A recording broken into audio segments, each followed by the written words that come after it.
Hi, I'm Bernard Leong, and you may know me as the executive who visits a lot of startups and take a look at whether they are involved in drone and satellite imaging. And in my spare time, I would like to find out what Antler is doing as a startup incubator across the Asia-Pacific region.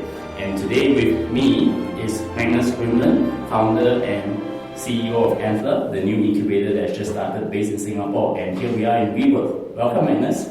Thank you. Thank you for having me. Really look forward. Yeah, so we met through Lisa Enkel and Andres Yes. who have all been my show, and I know this is a new initiative that you have started, and you have actually a pretty interesting career background that actually I want to go in touch with. Yeah. So, but to start off is, how do you start your career?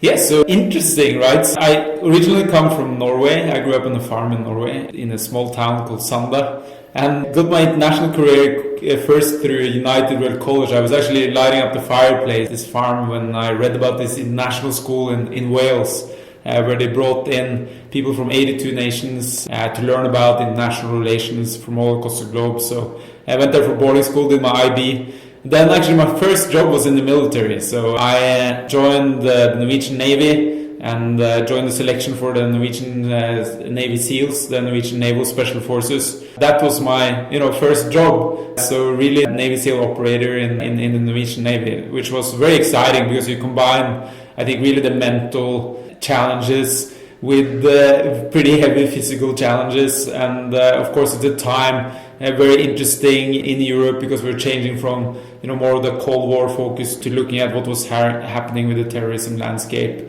Really got to see that from a first person perspective. So that was exciting. Then after the military, I decided to go to the US for education, ended up at Harvard. That's when I got probably exposed first to rapidly growing technology companies. Always been really interested in this space. Always been extremely excited about how new innovation, new technologies can enable significant change very, very rapidly. Of course, we got to see some very exciting companies coming out of Harvard at the time. I was there with Mark Zuckerberg at the time.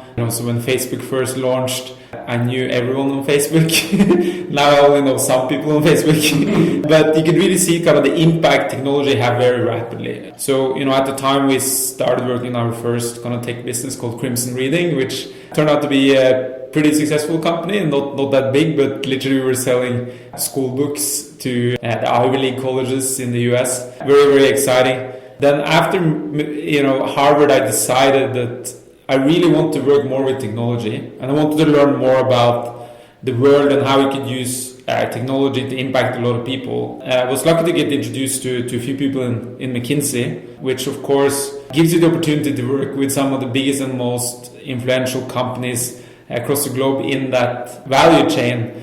So I started in McKinsey, ended up over the next 5 years working with the entire technology value chain. So everything from semiconductor companies in Taiwan and Asia to consumer electronics companies in Europe to US and Asia to media companies, telco companies. So literally all the way up from the silicon to the actual content that people consume on silicon. So it was an exciting journey. Ended up helping launching a telco in India. A lot of very exciting projects, but realized that after a while it was time for me to step out and start building a business from scratch. At the time, there was a lot of really exciting things happening in the e-commerce space. In Europe, we had this very exciting company called Zalora, which is now turned into the biggest fashion e-commerce company in Europe.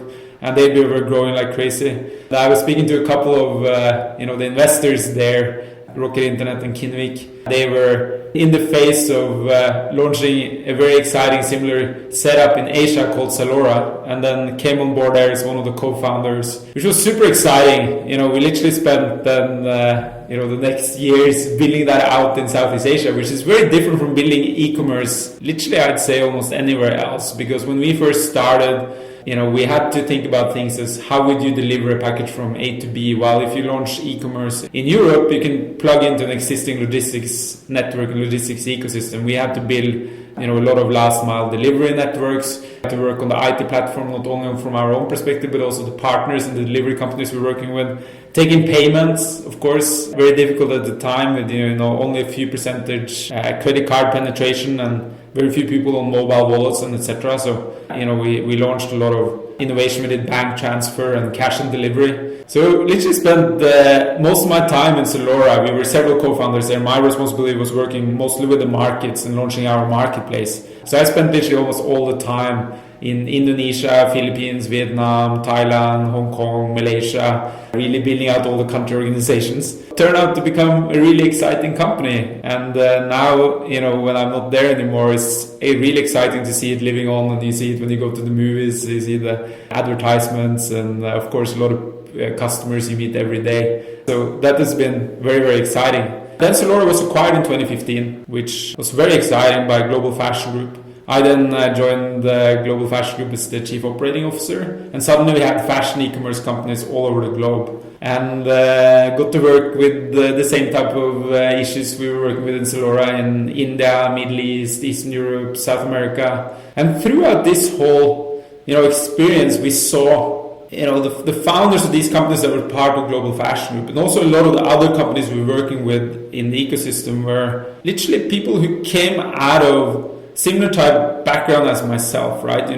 You take an education and then you started working for a bigger company or government and etc. But at some point in time, I decided to become an entrepreneur, and we started thinking a lot about how that had worked through Rocket Internet. We started thinking a lot about how that had worked in similar type setups, and that became like the beginning of the thinking about building the Antler platform. You have spent a considerable amount of time in Rocket Internet and also the managing director of Zalora first for Southeast Asia, and then you became the Chief Operating Officer of the Global Fashion Group, which takes all the fashion companies within the Rocket Internet portfolio and put it into as a global platform itself. And I think Rocket Internet, be it its reputation, what was interesting is that it also ignited a lot of startup ecosystems everywhere. It also provided the training for the people who you may have worked with, and then they go on to do different things in their life. They maybe become startup founders.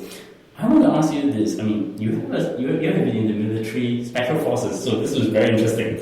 So what are the major learning takeaways in building and scaling a business from that experience? Yeah, so for sure, I think you're completely right. I think, a lot of what Rocket, I think, was amazing at is really, they were amazing at bringing in a lot of great talent from all over the world, a combination of local and global talent, and also amazing at execution, right? Just rapidly executing and scaling. And a lot of the people who were involved there in the early days have gone on to build great businesses in the region after, like, for example, Nadeem and Gojek. And you can mention a lot of other companies where people have spent a bit of time in the Rocket ecosystem. I think the major learnings from that whole Zalora and Rocket experience is that a lot of amazing founders come from a lot of different backgrounds, right? So, and this is what we've seen in Antler as well, is that if you ask, literally any kind of gathering of really talented people, about 60% of them will say that they have an aspiration to become a founder at some point in time. And it's not self-evident who out of those 60% will end up doing it. There's a lot of people who probably would make an amazing founder, but because of social situation, or because they're deferring, or because of costs they have, and never take that leap. But there is a tremendous amount of talent out there that, given the right opportunity and a bit of push, can go out and build the next big success when it comes in the technology ecosystem, and contribute a lot to the world in that way, and probably more than they would in a less productive job. And that's probably my takeaway number one. There is so much talent out there that, given the right push, can really come out and become amazing founders. I think the other key learning is around the importance of rapid execution and pivoting, right? So if you have a business idea that really makes sense and will contribute to the world in a good way, when people see that you start working on that and you start having traction, then a lot of other people will try to do what you're doing. And the people who in the end will win, of course, they need to have the amazing team, which was what I spoke about first. And the second thing is they need to work on the right thing. But after that, it's really important to just execute way better than anyone else does. And in the end, they are the one who typically will win, because in today's world, you're not in a situation where you typically can build out these types of moats that you could in the past, right? So at once now, when there's a great idea and a great business model out there, and you have the right team executing on it, you really need to focus incredibly hard on just executing faster and better than the competition, because for sure somebody else will try to do the same thing across the globe, right? So that, of course, was a major learning. I want to ask you this question. You're in the special forces, so you have to do very difficult missions, and then you have to require you to sort of build and scale fast. Yeah. Does that experience translate into your startup experience as well?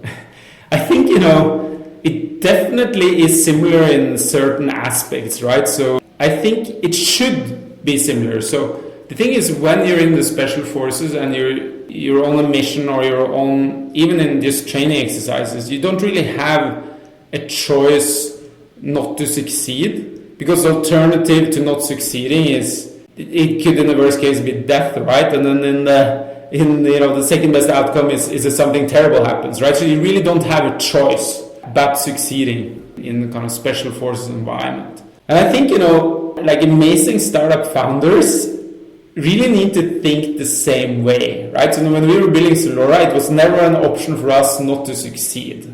And when we're now building Antler, it's not an option for us not to succeed. And I think any founder we work with to build great companies, we want to have the same view, right? That it is just not an option to not succeed. And I think these are the guys who really, really do it tremendously well, right? So, you can mention a lot of examples. Almost any amazing founder out there has been in a situation where at some point in time things really didn't look that good, right? Look at Jeff Bezos on Amazon, now the world's richest man, right? I mean, in the very early days, they were almost run out of money on a daily basis, and they were fighting some pretty big competition who were way bigger than them at the time. And then, most founders might have given up, but then he ended up being, one of the most exciting companies in the world. Look at Elon Musk and SpaceX. I mean, they almost ran out of money and all their early rockets exploded, and most founders might have given up, but Elon Musk didn't, and thereby he's become a successful founder. And I think that's the major learning, right?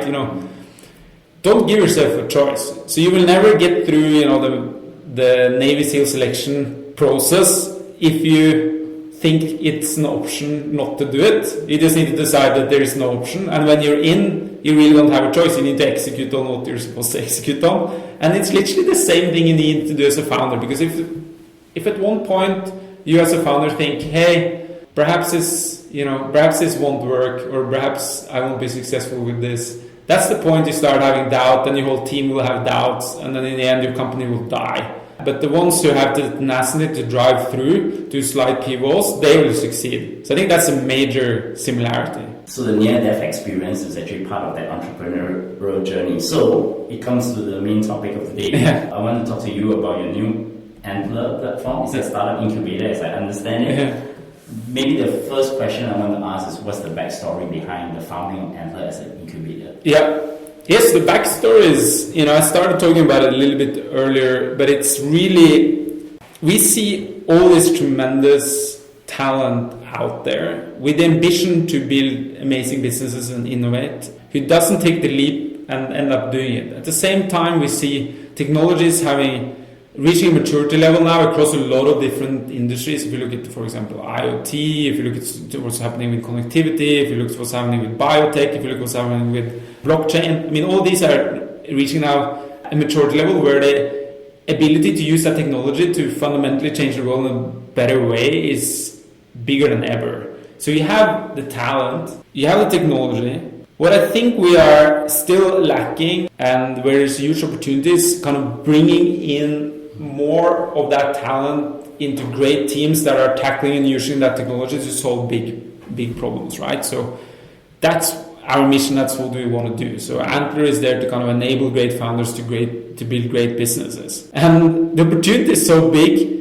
we have, in the first part of what we did now, we thought we wouldn't, because we weren't known when we launched Antler back in January. And so we thought we would perhaps get a few hundred applicants for the first program. But literally in a few months, we got 1,500 applicants. We selected 62 like AAA founders, which really shows that the talent is there and the need is there for people to support them in building these great businesses. And we looked at, the best companies out there. We looked at the Y Combinator, Techstars, we looked at the best VCs, how they were structured. I, of course, had my Rocket Internet experience. We looked at what we believe worked and what didn't to create a platform where these founders can come in. We support them with the expert networks, with capital, with design, product, tech side, growth marketing, all of the elements you need to really succeed. But at the same time, it becomes the founder's company, right? We only invest 100K for about 10% of the company. So the founders still own the company after. So, we're not a venture builder per se. We're not really an incubator per se. We call ourselves a generator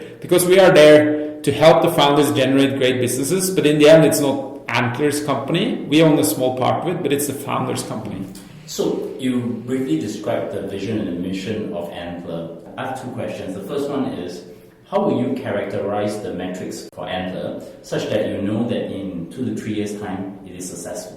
Yes, so the number one thing that we want to have enabled at that point in time is, of course, we've seen a number of really great businesses coming out of our program. So, in 3 years' time, we will have had hundreds of companies coming through our program, and I'd like to see, at least 20 to 30% of them becoming great, and a few of them becoming globally renowned businesses who've had a great impact on the world. I think the second thing is we'd love for some of these founders who've gone through our program and through building a great business be internationally renowned thought leaders and role models as founders through the businesses that they built. So those, number one thing for us would be if our founders are successful. The second part for me is that we are in a position to serve founders all across the globe. Right now, we're here in Asia, so about 60% of our founders now is from Asia. But we're just launched Europe out of Stockholm, and we are going to expand into other parts of the world. So in 3 years, hopefully, the dream is that if a founder wakes up anywhere in the world and they want to build a great business, we are there to support them in doing so. So I think those are kind of the main metrics. So the second follow-up question is the following. So you alluded to the point that Antler is not a startup incubator, accelerator, venture builder, but a generator, right? Because if you look at the global market of incubator accelerators, they aren't doing very well, except for those that the Y Combinator, the Techstars, and even Rocket in its early days as well. Yeah. How do you see Antler as a generator would be able to overcome some of the weaknesses of the incubator? Maybe to frame it the other way is, what is the competitive advantage for Antler in order for it to be successful? I think it's a great question, and I think the problem with most incubators and venture builders is, in the end, you might end up in a structure where the venture builder owns vast majority of the company, which creates two big problems. Like, one is that the founders don't have that buy-in. They don't have that, tenacity. They don't have the thing we spoke about earlier where failing is not an option. Because when you hit the wall, you feel more like an employee than it's yours. And then if you haven't created that type of feeling, it's not really a founder per se, and the likelihood of not succeeding is just so much higher. And all companies, no matter how much support you get, will hit the wall multiple times before their success. So unless it's the founder's company, you're in big issues. So that's one topic. The other thing is, if the founder doesn't really own the company, you also struggle with getting other great partners on board later, right? So our mission is, when you look at the cap table of a company that Antler supported building, you won't really see a big difference between us and an angel investor in terms of our ownership. But we become like an angel investor, but with a big platform supporting the startups. And this allows other ecosystem players to also come in and support the players later, right? The best VCs out there will come in and invest. The best, institutional and corporate players will come in and invest, because there is space on the cap table to do so. Like the founders will still own a big part of the business, even if the best VCs come in. And that, I think, is the dynamic that you need to create, because yes, great founders make great businesses happen, but also on the way, the greatest founders have gotten a lot of support from various institutions, either through capital or through the network that they have to be successful. And I think a lot of venture builders and incubators doesn't allow that to happen through the initial structure that they haven't put in place. So I think that's number one. I think the second thing that really differentiates us is, our talent acquisition setup. So we are literally spending a tremendous amount of time reaching out to the best talent in the world, and then we have a pretty comprehensive selection process to get them in place. I think that's the second element. And the third is that we just focus on really bringing in the whole ecosystem of thought leaders to support our startups. If you look at our website, antler.co/team, you will see that we already here in the region have about 70 or 80 thought leaders on board as advisors to support the startups, right? So just 3 differentiators. So if I may ask, who are the key people who are driving Antler? You're the CEO, you probably have a very good team. And who are your major advisors to your company? Yeah, great question. The main partners is some of them. I think at least one of them has been on the show before. Lisa and Kel. She's amazing. She's an amazing growth marketer and a growth hacker. She's doing our marketing and PR and also supporting our portfolio companies on that. We have Fridtjof Berge, Vegard Medbe, both part of the global partner group, really supporting, having supported and built the whole of Antler from scratch. We have Tyler Norwood and Jussi Zalora, who are leading the Asia program. Tyler, I worked with for a long time.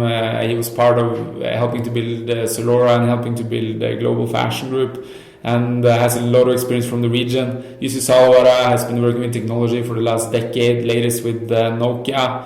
And then we have Dilan, is also Dilan Landgraf, super great CFO with a lot of experience from the private equity industry and knows really how to manage that money side of the business, which is going to be important for our startups as well as ourselves. And we have also a couple of amazing Singaporeans as part of the leadership team here, Chia and Lin, who you can also see on our website, who have a lot of experience from the region working with tech. We have Pierre, who's been supporting us also on the marketing side and the fundraising side. He was part of building Top out here in the region, which is one of the biggest kind of marketing agencies there. And then we have several others. So the team, I think, is super strong. Combination of real successful founders, with great business experience and a lot of experience from the region, but also some international flavor. Our chairman, Tore Mule, used to be the global chairman of McKinsey, so has a lot of can open a lot of doors from our startups and founders. On the advisory side, we really have 3 categories of people. So we have great business leaders. So one example there would be Dominic Barton, who used to be the CEO of McKinsey globally. We have great academic talent, for example, Andre Schleifer, Karim Lakhani, who are professors at Harvard. We have local ones like Virginia Cha. And then we have the third category, which is successful founders, where, for example, Aaron Tan, who's been building the Carry platform here out of Singapore. So these are the advisors. On top of that, we have venture partners who support us part-time, which are really amazing people there. Andreas N, for example, who also been on your show before, part of building Spotify, CTO in Spotify, first employee in Spotify.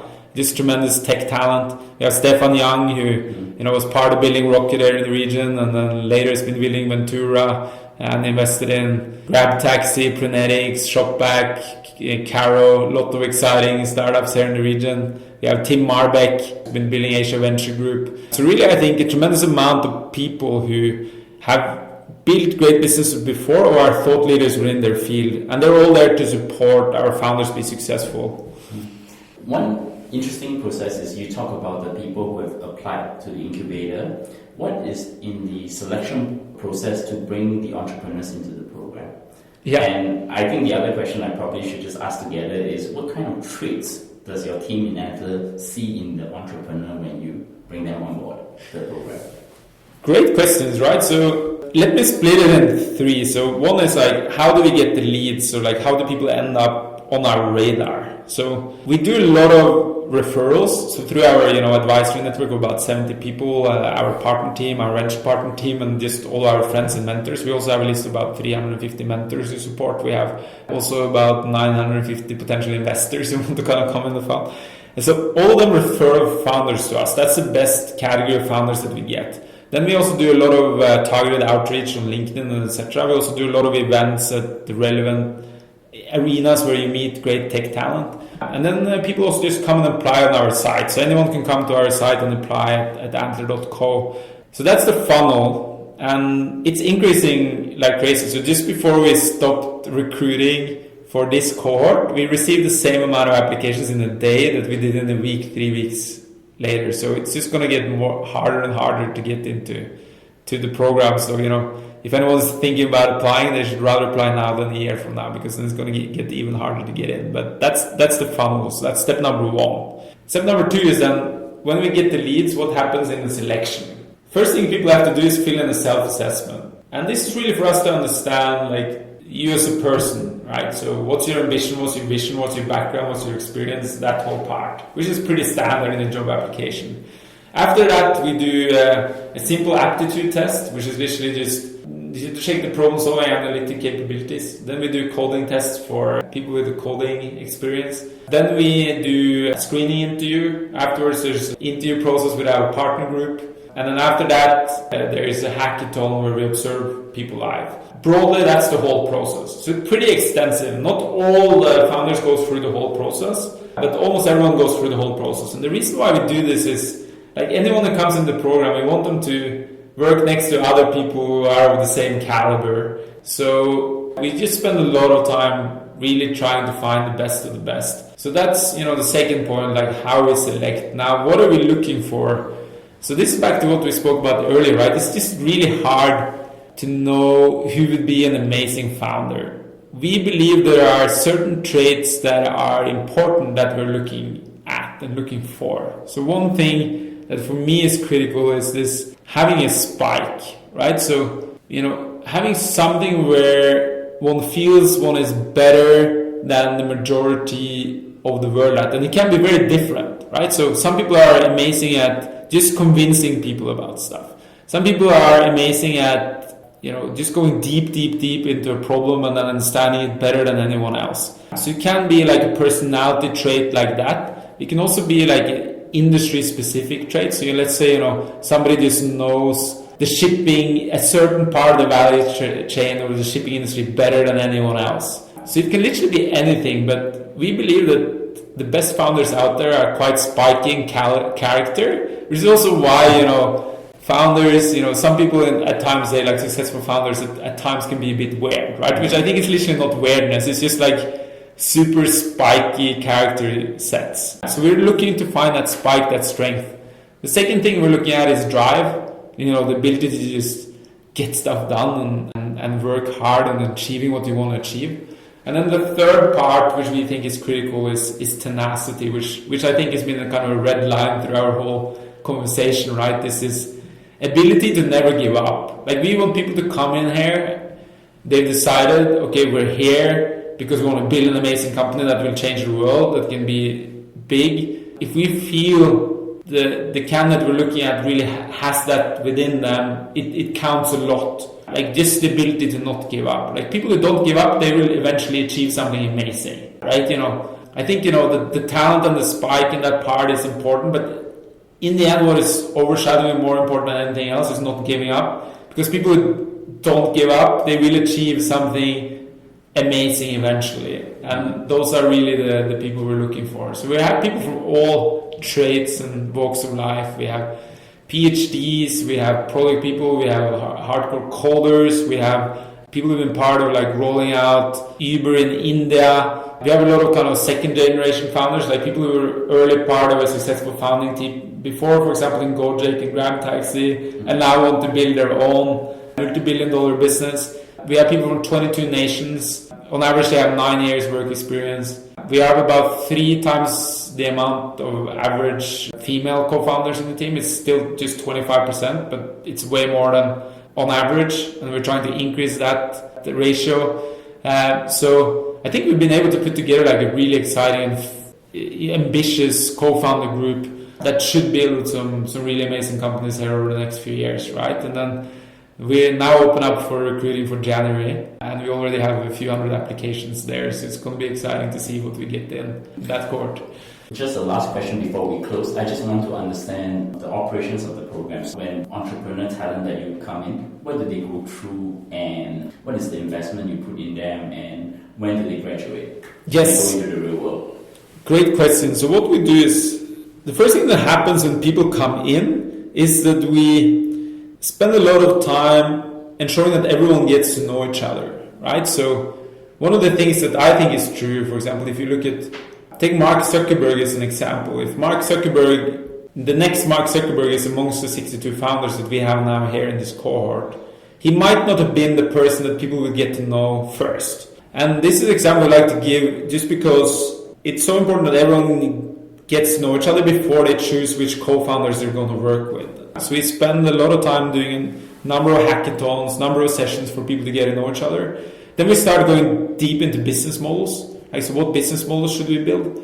Some ideas come with the co-founders themselves. We have also great venture capital partners. We have corporate partners who come in and support with ideas that they have been working on for a long time in terms of this is where we believe technology can really impact the world in a great way and you can build a great business.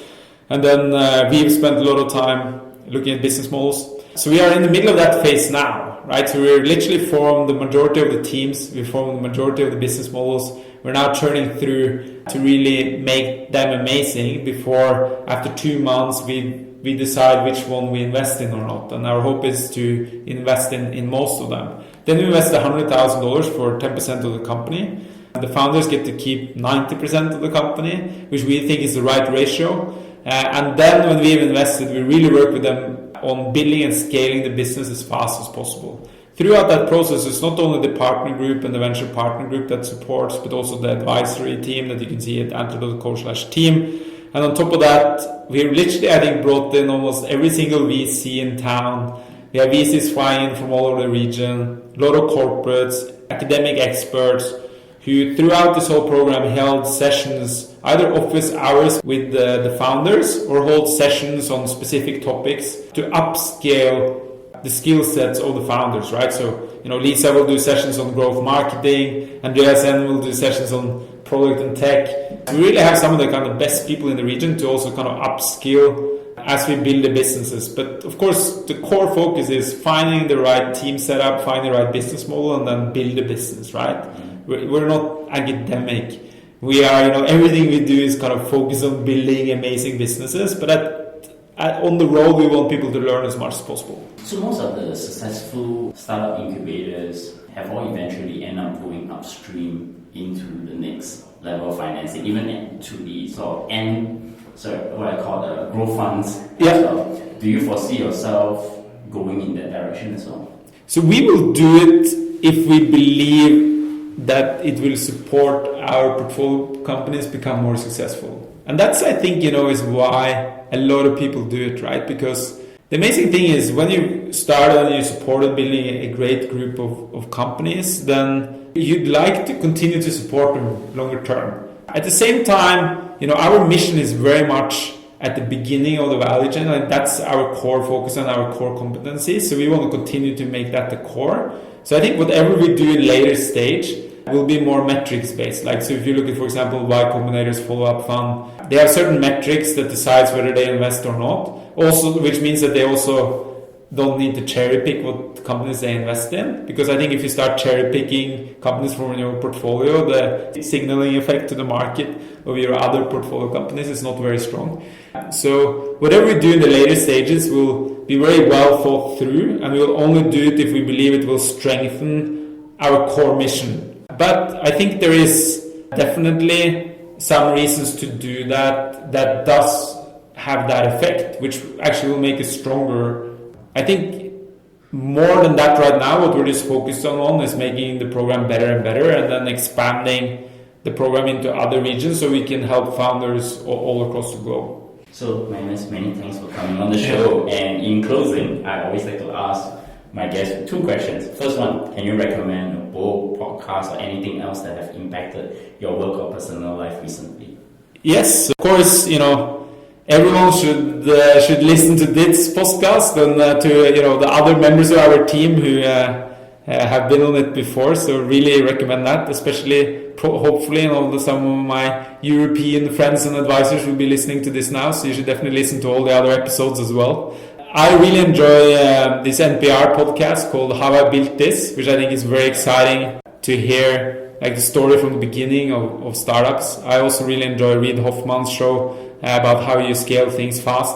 I think that is also really well worth listening to. And then in terms of books, there's a lot of, I guess, standard books that everyone, a lot of the listeners will have read, but one, a bit more out of the ordinary, which I read a few years back, which has meant a lot to me, is Man's Search for Meaning, which is written by an amazing psychologist who was in the war prisoner camps during the Second World War, who talks about how having meaning has such a substantial impact on your life and draws a lot of the learnings from there onto how also people are successful in whatever they're trying to do, whether that is becoming amazing as an instrument, building the world's greatest NGO, or just being an amazing mother, an amazing father. So really recommend that book, Man's Search for Meaning. Good recommendation. And in addition, I would just recommend a recent book that I read, and I think this is very ideal for startups within the major corporations to think about how to scale the business in a hockey stick. It's actually written by 3 McKinsey consultants, which I cannot remember the name, but the title of the book is called Strategy Beyond the Hockey Stick. Awesome. I'll definitely read that as well. And my last question, how do my audience find you? They can find me, of course, go to antler.co. I'm also super happy. We want to talk to as many people as possible, so just email me at magnus@antler.co. You can also find me on Twitter. You can find me on Instagram. If you want to get hold of me, it should be pretty straightforward. LinkedIn as well, right? LinkedIn as well. Okay, you can Google me at Bernard Leong. You know where to find me anyway. You can find the podcast on iTunes, Stitcher, SoundCloud, Acast, and everywhere else. You can also drop us a comment, give us a 5-star in the Apple Podcast, and of course a star on Overcast and Pocket Cast. But most importantly, send me your feedback. Magnus, I think there will be a lot to talk about maybe in another time, and I hope to definitely get you back on the show. Great, thank you.